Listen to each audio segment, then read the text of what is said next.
நடிகர் விஜய் நடிப்பில் வினோத் இயக்கத்தில் உருவாகியுள்ள ஜனநாயகன் படத்தின் சென்சார் பிரச்சனை முழுமையாக முடிந்தது போல தெரியவில்லை.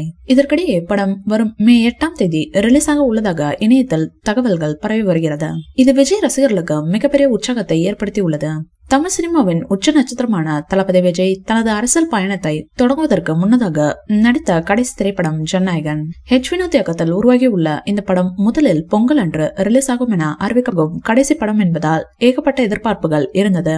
இருப்பினும் படத்திற்கு உரிய நேரத்தில் சென்சார் கிடைக்கவில்லை. படத்தை ரிவைசிங் கமிட்டி பார்த்த நிலையில் சீக்கிரமே சென்சார் சான்றிதழ் வழங்கப்படும் என தெரிகிறது.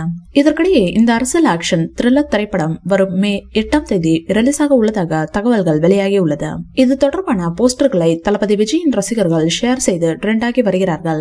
இருப்பினும் தயாரிப்பு நிறுவனமான கேவின் புரொடக்ஷன்ஸ் இதுவரை ரிலீஸ் தேதியை அதிகாரப்பூர்வமாக அறிவிக்கவில்லை என்பதால் இதில் தெளிவு இல்லை.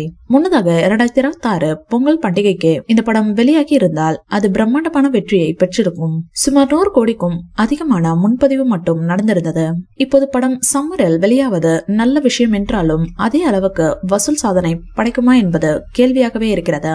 இந்த வீடியோ பிடிச்சிருந்தா லைக் பண்ணுங்க, ஷேர் பண்ணுங்க. மேலும் விஜய் சார் பற்றிய தகவல்களுக்கு எங்க சேனலை சப்ஸ்கிரைப் பண்ணுங்க.